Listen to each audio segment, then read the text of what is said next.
Olá, muito boa noite, bem-vindo ao programa DNA com gente que faz e acontece. Responsabilidade, prudência, liderança, perseverança, inteligência e dedicação e muito estudo. Esses são alguns dos ingredientes do perfil da nossa convidada de hoje do DNA. De Caxias do Sul para o mundo, formada em biomedicina, fez doutorado em ginecologia e obstetricia em Valência, na Espanha, e tem formação na área de reprodução humana assistida. Com apenas 35 anos, ela é referência no assunto no Brasil. Além disso, não deixa as oportunidades escaparem, trabalha e luta intensamente.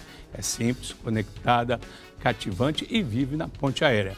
Estamos recebendo no DNA Márcia Riboldi, diretora responsável técnica do Igenomix Brasil, localizada em São Paulo. Seja bem-vinda ao programa. Obrigado pelo convite. Você está em Belo Horizonte participando, inclusive. O programa vai passar depois, mas de um congresso, não é isso? Isso, do Congresso Brasileiro de Reprodução Humana. Bem, eu estou na sua escolinha hoje, Riboldi, né? Passa pelo seu DNA. Sim. E você trata exatamente dessa questão. O que você traz no seu DNA, além aí do seu talento que está aí público e notório hoje no Brasil e no exterior? Né? O que é, desde pequena, dedicada aos outros? Né? Sim, sim. Na verdade, desde pequena, gostando muito de cuidar das pessoas, de tratar bem os outros, muito preocupada mais com os outros do que comigo mesma, né? Acho que isso, aos poucos, foi me cativando e me levando para um caminho que é o caminho que eu estou hoje, indiretamente. Você estava me falando que começou até em família, brincando com sobrinha, atenta exatamente a qualquer sintoma, o carinho também, não é isso? Isso mesmo. Né? Eu era uma das netas mais velhas, então eu sempre acabei cuidando e me dedicando a ensinar, a educar, estar junto ali, zelando pelos meus primos, depois pelos meus avós, hoje pelos meus pais, que já têm 70 anos. Então, acho que foi uma coisa que foi decorrente aí de todo esse caminho familiar também. Agora, profissionalmente, não tem nada a ver com o pai, né? Eles foram bancários, seu avô e pai, não é isso? Né? Avô e pai bancário, mãe dona de casa, sempre cuidou da gente. Então, na verdade, de casa, assim, de dentro, não tenho nenhum familiar médico, nenhum familiar biomédico, ninguém nessa área. Bem, e nasceu aonde, então? Vamos lá? Despertou na faculdade, Tá. né? Depois que eu saí de Caxias, eu fui para Novo Hamburgo, morei em Porto Alegre, comecei desde o segundo ano de faculdade já mexendo com células-tronco, que tinha a ver com embrião, porque as células-tronco pluripotentes a gente acaba conseguindo a partir de embriões, e aí foi quando começou tudo e eu consegui um estágio numa das clínicas de reprodução assistida em Porto Alegre. Tá. E cada vez mais despertando e aprofundando, como é que foi essa trajetória aí? Aí, logo depois que eu me formei, então, em 2006, eu já vim para São Paulo. Boa aluna? Boa aluna. Em todo o processo? Boa aluna, sim, sempre. Sempre a que sentava na Estudiosa, primeira cadeira primeiro, e prestava atenção, né, de tudo. Sempre muito estudiosa. Naquela época, a gente ainda trabalhava com livros, hoje já são artigos científicos, mas lia muito, enfim, estudava pra caramba. E aí, terminando a faculdade, eu me formei em janeiro. Março já estava trabalhando, então, em São Paulo, em outra clínica de reprodução assistida. Na verdade, eu fui fazer um estágio no laboratório de embriologia das clínicas, que é justamente onde ficam os embriões. Mas na faculdade você já teve o interesse exatamente pela reprodução, né? Sim, foi ali que... Sim, foi Por ali. que teve algum motivo, algum sentido, assim, uma... Acho que o sentido da origem da vida, né? Ai, aquele bate-papo ou aquelas discussões que sempre existem. Da onde vem a vida? Deus existe? Quem criou isso? Quem criou aquilo? Isso tinha dentro de você também? Como é que é? E aí eu você sempre quis entender um pouco de como que a gente surgiu, né? E a partir de aí, então, eu fui estudando e com a biologia, com a genética e tudo isso, a gente começa a compreender um pouco mais a origem, a nossa origem, e de outra maneira também, da onde que vêm as doenças e os problemas que a população ou nós mesmos podemos ter. Aí entrou a técnica da história, né? Isso mesmo. E aí, o que você agregou aí a sua curiosidade e o seu viés mesmo aí? Eu sempre achei que a reprodução assistida, quando eu entrei nesse caminho, ela não me desfazia 100%, porque ela aumenta a chance, mas ela não dá uma segurança. E quando a genética, as ferramentas de genética podem ser, então, trabalhadas conjuntamente, você tem um resultado muito melhor e uma segurança muito melhor. E aí foi onde eu acho que começou a desenvolver mesmo o meu interesse por tudo isso, porque a gente pode conseguir o sucesso de um paciente, realizar o sonho de um paciente para o lado, mas, por outro lado, a gente também pode trabalhar com ferramentas genéticas que dão total segurança, ou quase 99% de segurança para um paciente. Agora, dentro do seu estudo, dentro do seu aprofundamento, o Brasil ficou pequeno para aprofundar? Ficou. Aí que veio a Espanha. Isso mesmo. Né? Valência? Valência. Naquela época, um né, eu fui para lá em 2007. Então, naquela época, estávamos começando a falar de genética na área da reprodução, fora do Brasil. Imagina no Brasil. Só pincelava alguma coisa. Mas aí a Espanha foi por algum motivo especial? Ela estava na vanguarda aí? Ela estava na vanguarda na parte de células-tronco. Então, o primeiro banco internacional de células-tronco embrionárias estava na Espanha, na cidade de Valência, e quem dirigia esse banco era o Dr. Carlos Simón, que já tinha inúmeras publicações. Brasileiro? E espanhol. Espanhol. E aí, naquela época, eu e o meu chefe na época, um médico de São Paulo, enviamos um e-mail para ele. Posso mandar uma funcionária minha que está aqui, assim, assado, para ir ficar 2, 3 meses, até 6 meses estudando e observando? Pode. Vai. Eu fui. Você não titubeou? Preparei tudo. Quando eu tinha o visto, quando eu já tinha tudo preparado, quando tinham me liberado da clínica, fui para Caxias, contei para meus pais. Levou Pai, bomba? Mãe, tô indo morar na Espanha. Márcia, como assim? Então, preciso melhorar, preciso estudar mais, aqui não tá do jeito que eu quero. Fui para lá, acabou que nos primeiros 3 meses ele gostou de mim. Me convidou para fazer doutorado e eu fiquei 6 anos. Brincadeira. E você ganhou um prêmio aqui, que a Fantinha está falando, que tem até a foto aqui. Que prêmio é esse? Então, e onde que nós estamos? Estamos em Valência? Aqui, na verdade, na foto, a gente está em Madrid, na Real Academia de Letras, em Madrid. E quem está do meu lado é a infanta Helena, a filha do rei Juan Carlos. Nossa! E, na verdade, eu ganhei o prêmio das mãos dela. Esse dia foi muito emocionante. Muitas emoções. Muito emocionante, na verdade, porque eu participei de um projeto e eu escrevi o projeto, que era a preservação da fertilidade para crianças que tinham câncer. E aí a gente concorreu. Eu realmente não tinha nenhuma expectativa que eu ia ganhar. E, de repente, um dia eu recebi uma carta dizendo que eu tinha ganhado o prêmio. E a gente tinha que estar em Madrid para receber das mãos dela. Tremeu as pernas, não? Tremeu. Mas muitas emoções. Muitas emoções. Não, foi muito legal mesmo. E aí, 6 anos, como é que foi essa 6 anos longe da família? Mas você veio aqui algumas vezes? Então, claro, no final de todo ano eu acabava vindo para o Brasil, né, visitar meus pais e tudo isso, mas todo mundo acha, morar fora do Brasil é lindo, maravilhoso. Naquela época, a Espanha estava muito bem economicamente, o Brasil estava médio, Nós 2007. Tá. Estava regular. E aí, chegando lá, você está num país diferente, começa a se apaixonar por várias coisas, ver tudo aquilo. Eu tinha dinheiro, mas não tinha muito dinheiro. Tinha que fazer alguma coisa. Comecei, então, a trabalhar numa pizzaria de garçonete. Então, quinta, sexta, sábado e domingo eu trabalhava de garçonete pela noite. E durante o dia, de segunda a sexta, na semana, estava no centro de investigação fazendo o meu estágio. Ainda não tinha começado o doutorado.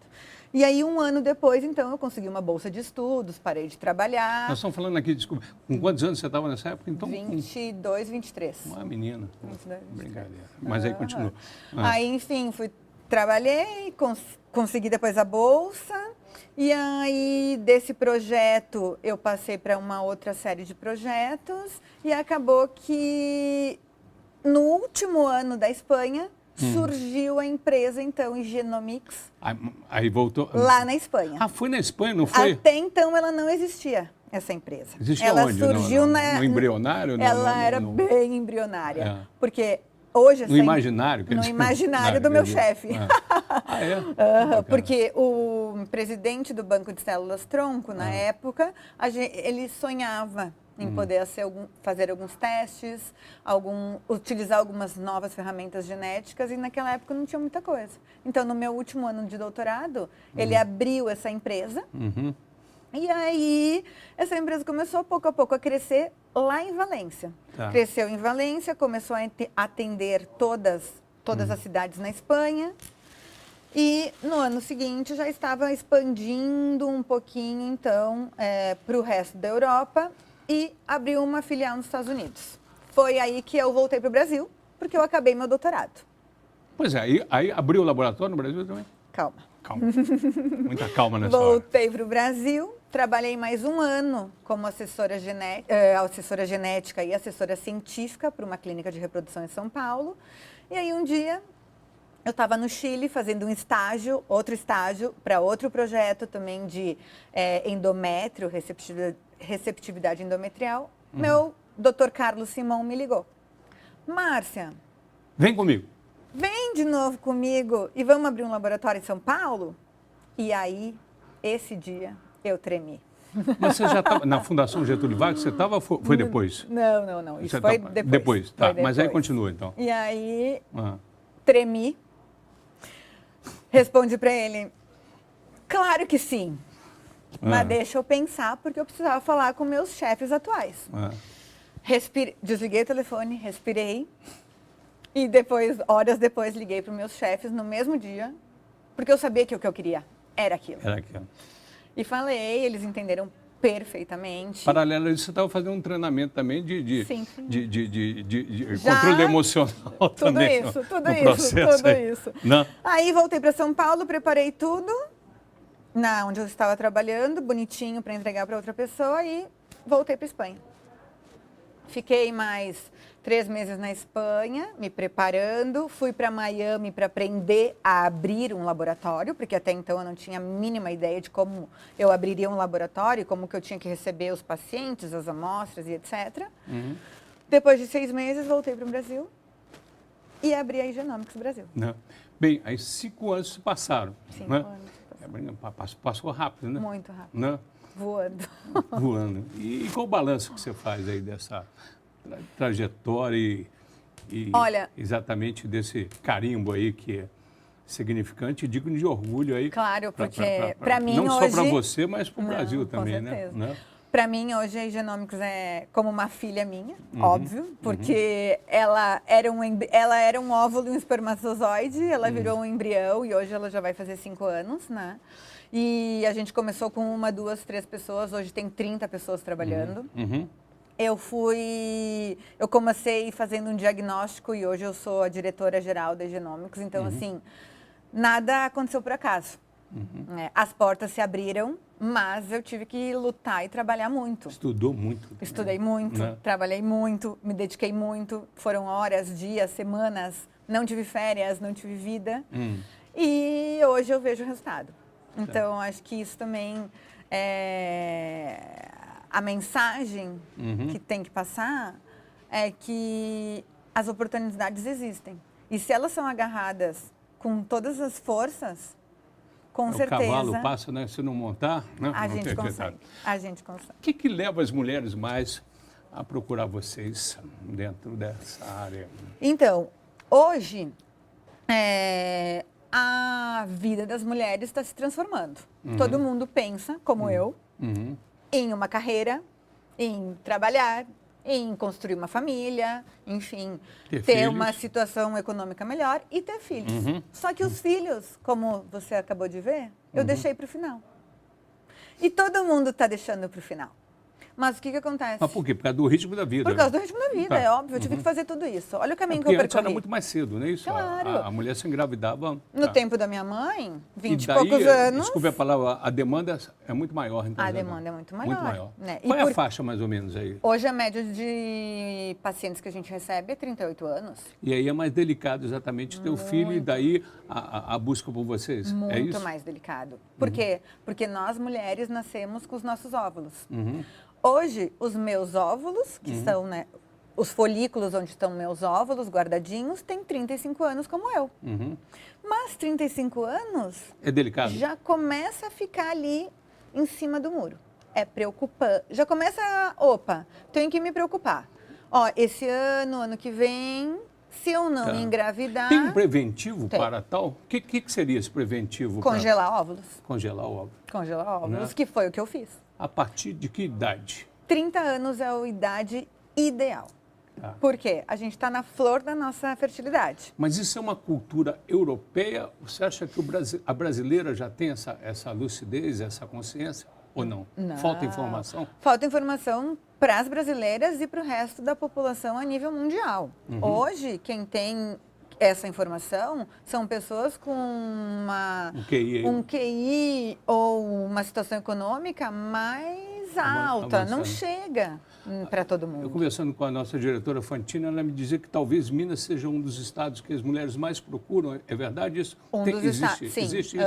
um dos estados. No Brasil, os principais estados... Por que você diria isso? Por que a mineira está mais atenta? Eu acho que tem total relação também com a situação talvez econômica e os trabalhos das mineiras, não? E até porque aqui em Minas é um dos principais polos de reprodução assistida. Então, talvez tenha uma relação em que as clínicas possam estar fazendo alguma campanha. Pode ser. Em cima disso, né? Agora, como lidar com a frustração? Você tem um lado aí que você tem que ser psicóloga paralela ao diagnóstico, paralelo ao tratamento, a própria Sim. armazenamento do... Sim, né? então, eu não fui treinada para fazer isso. E aí? Eu acabei, né, tendo que desenvolver esse conhecimento no decorrer dos anos. Mas eu sempre me coloco no lugar da paciente. Bacana. Então, eu acho que me colocar no lugar da paciente, e é óbvio, ser transparente com a paciente, mas saber conversar com ela com um jeitinho, tendo paciência, sendo transparente e realista, acho que é fundamental. E quando não dá? Não tem jeito. Quando não dá, tem um outras... sentimento de frustração? Tem e é muito e aí, difícil. esse lado também é Esse lado psicológico. também, sim, tem um sentimento de frustração. Hoje eu te diria que talvez 40% das pacientes que fazem um tratamento com óvulos delas, com embriões delas, acabam se frustrando. E, por outro lado, a gente, no meio dessa frustração, tem que encontrar o plano B, o outro caminho, que é ou uma adoção ou um banco de óvulos. Entendi.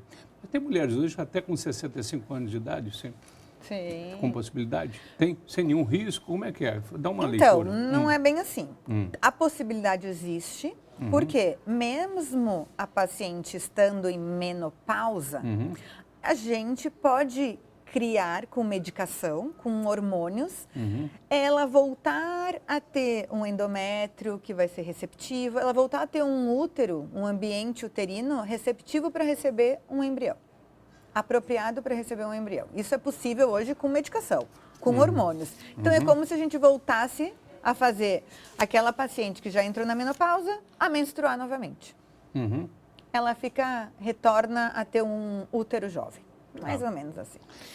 E depois disso, com 60 anos, com 50 anos, com 45 anos, é raríssimo a pessoa conseguir ter uma gestação com os óvulos dela. Aí é que entra ovo-doação. Tá? Então, é possível sim, mas digamos que 50%. Ela pode gestar, mas não de origem genética dela. Márcia, doutora Márcia, estou na sua escolinha hoje aqui. Qual o balanço? Você é muito nova ainda, né? Qual o balanço que você faz dessa sua trajetória, né? Se você fizer um corte nela agora aqui. Acho que esses anos que eu vendo aí evoluir, que eu tô vindo evoluindo, né? Porque acho que toda essa minha perseverança no que eu faço foi o que acabou me dando essa evolução pessoal também, né? E, consequentemente, profissional. Porque se tu faz aquilo que tu ama e que está no teu sangue, automaticamente as coisas vão acontecer. E o que falta para você alcançar profissionalmente agora? Profissionalmente, eu acho que eu gostaria muito de que a minha equipe continue crescendo cada vez mais, né? Que a gente continue sendo um laboratório de referência, mas que cada ano a gente consiga ter mais ferramentas, mais testes genéticos, que a gente possa dar um pouco mais de esperança para cada paciente. Tá, eu vou chamar um intervalo comercial e depois vamos falar um pouquinho de você, a sua lado pessoal aí, tá bom? Combinado. Tá, já voltamos com o DNA.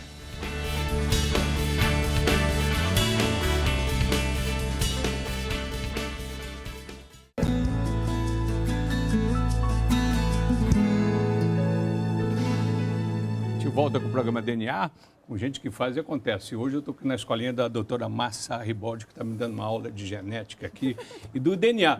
A gente abriu o programa falando de DNA, mas pulamos uma fotografia da família. O que você herdou realmente dos pais? Não foi esse lado seu, pela paixão pela genética, não? Não, né? Profissional não tem absolutamente nada. Quem são eles? Mas, papai enfim, e mamãe? Meu pai é o Gilberto, minha mãe é Yara. E acho que temos fotos aí, não tem fotinho, hein? Aí? Descendentes italianos aí. Bom, os dois, né? Olhos do meu pai, totalmente. Né? Todo mundo diz que eu sou a cara dele. Mas eu acho que, pela origem ser italiana, essa garra de trabalhar e trabalhar e trabalhar foi daí, né? Meus bisavós vieram da Itália, então, com muita dificuldade, trabalharam muito, como todos os imigrantes do sul do Brasil, né? E acho que isso, sim, está no meu sangue, está no meu DNA. Com tanto trabalho, com tanto estudo, que o telespectador que está sintonizando agora, o currículo dela é fantástico dentro dessa área de genética. Sobra tempo aí para você curtir um pouco você? Sobra. E qual que é o seu hobby predileto? Então, meu hobby predileto é praia. Eu amo praia. Tinha uma praia aqui, não sei se temos aí a foto ainda aqui, que é uma praia muito especial. Onde que você adora? A praia de Camburi, aqui no litoral norte de São Paulo. Então, é o meu refúgio dos finais de semana. A gente sai de São Paulo, daquela loucura que a gente vive toda semana, e foge para ir, para a gente conseguir, então, desopilar um pouco. Quando você fala gente, você está incluindo uma pessoa. Quem que é ela? Eu e meu marido, na verdade. Salve ele, como é que ele chama? Ele chama Einar. É da área? Não. Não tem nada a ver? Nada a ver. Advogado, não trabalha com essas coisas. E aí, na verdade, os dois trabalham muito, mas a gente acaba indo para lá, então, porque ali é o momento que a gente desconecta e mesmo aproveita. Porque a vida, né, tem que fazer um pouco de tudo. E a ponte aérea, como é que fica aí no meio do então, amor? Como a gente se conheceu e eu já vivia nessa vida, ele teve que se acostumar. Né? Ele me conheceu assim, eu não vou mudar. E os filhos aí, já estão... Então, ainda não estão encaminhados, ainda não estamos pensando nisso, mas uma hora vai acontecer.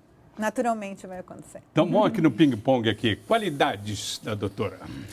Nossa, eu acho que responsabilidade, transparência e perseverança. Defeito? Nossa, muito. Perfeccionismo. Demais. Sofre com isso?